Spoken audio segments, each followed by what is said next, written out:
নমস্কার বন্ধুরা, নিউ রান্নাঘরে তোমাদের সবাইকে স্বাগত। বন্ধুরা, আজ দেখো বাড়ির দুধটা কেটে গেছে। এখানে 500 গ্রামের মতো দুধ আছে, কিন্তু দুধটা অনেকটাই ঘন, তার জন্য ছানাও কিন্তু বেরিয়েছে অনেকটাই।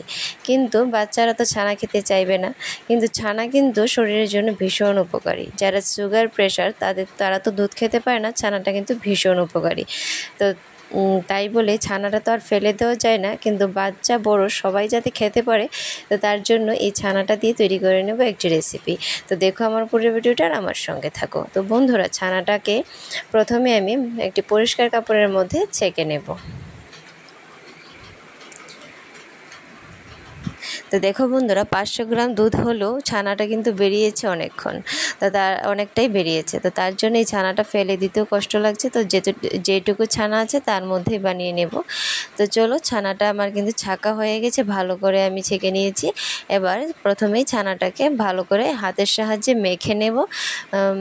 আবার এরকম করে হাতের তালুর সাহায্যে এরকমভাবে মুথে নেব, মানে খুব ভালো করে ছানাটাকে মাখতে হবে। তো চলো বন্ধুরা, ছানাটাকে খুব ভালো করে প্রথমে মেখে নিই। এরকম করে চাপা দিয়ে হাতের তালুর সাহায্যে চাপা দিয়ে ছানাটাকে মুথে নিলে ছানাটা হবে ভালো।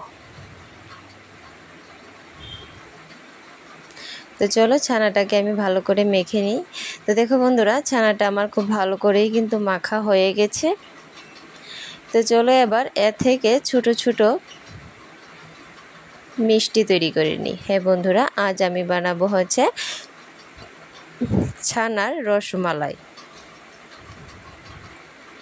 তো ছোট ছোট একদমই মানে বেশি বড় করতে হবে না, একদমই ছোট ছোট কিছুটা মিষ্টি বানিয়ে নেব। যেহেতু আমার ছানা কম, তাই বলে একটু ছোট ছোটই করলাম, কিন্তু মানে মিষ্টিটা তৈরি হওয়ার পর কিন্তু বেশ খানিকটা বড় হয়ে যাবে।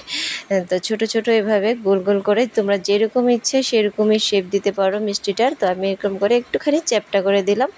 আর এদিকে দেখো, আমার মেয়েটা মানে ছানা নেবে বলে পাগল হয়ে যাচ্ছে, বারবারই হাত বাড়াচ্ছে ওকে একটু করে ছানা দিতে। নিয়ে তো খাবে না, শুধু শুধু ফেলে দেবে। তো চলো, এই করতে করতে মিষ্টিগুলো আমার বানানো হয়ে গেছে। আর এদিকে দেখো, কড়ার মধ্যে আমি এখানে দিয়ে দেব 500 গ্রাম দুধ।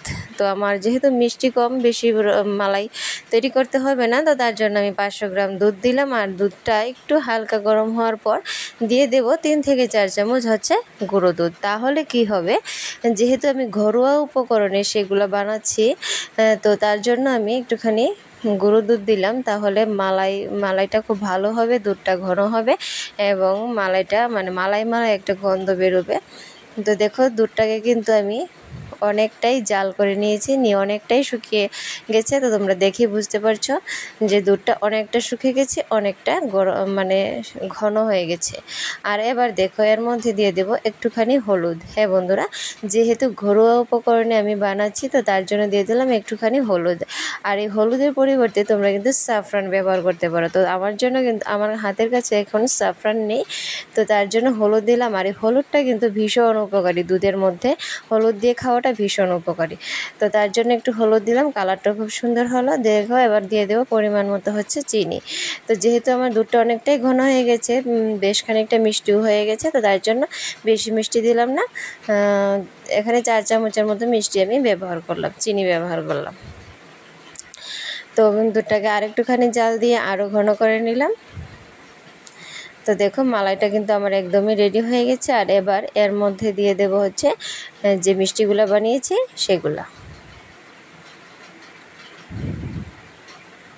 তো চলো, একে একে সব মিষ্টিগুলো আমি এর মধ্যে দিয়ে একটুখানি হালকা নাড়াচাড়া করে একটুখানি হালকাভাবে নেড়ে চেড়ে ঢাকা দিয়ে 2 থেকে 3 মিনিট সেদ্ধ করে নেব, মানে ফুটিয়ে নেব। তো দেখো বন্ধুরা, আমি 2 থেকে 3 মিনিটই কিন্তু ফুটিয়েছি। আর তোমরা দেখেই বুঝতে পারছো হয়তো যে আমি যে মিষ্টিগুলো বানিয়েছি সেটা কিন্তু ফুলে একদম পুরো ডবল হয়ে গেছে।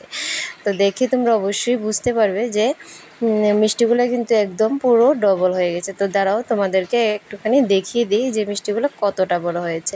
তো দেখো বন্ধুরা, আমি যে পরিমাণ মিষ্টি বানিয়েছি তার থেকে কিন্তু ডবল হয়ে গেছে, আর দেখতে কিন্তু ভীষণ সুন্দর হয়েছে। বাচ্চারা ছানা তো খেতে চায় না, কিন্তু এই মিষ্টিগুলো দিলে অবশ্যই চেটেপুটে খেয়ে নেবে। তো দেখো তো তোমরা যদি চাও মালাইটা কিন্তু আর একটু শুকিয়ে নিতে পারো, আর আমি মালাইটা এটুকুই রেখে দিলাম, এবার নামিয়ে নিলাম। তো দেখো বন্ধুরা, মিষ্টি রসমালাইগুলো কিন্তু দেখতে ভীষণ সুন্দর হয়েছে। আর এই মিষ্টিগুলা খেতে কিন্তু মানে খুবই সফট হয়। তো দেখো, দেখেই কিন্তু একটি লোভনীয় ব্যাপার, খুব ভালো লাগছে দেখতে। আর বাচ্চারা খুব মজা করে খায় এই মিষ্টিগুলা। আর দেখো, চামচ না দিতেই কিন্তু কেটে গেছে, ভীষণ সফট এই মিষ্টিগুলো হয়েছে। তো বন্ধুরা, বাড়িতে যদি দুধ কেটে যায় তোমরা এইভাবে বানিয়ে নিতে পারো। তো আজকের ভিডিও ভালো লেগে থাকে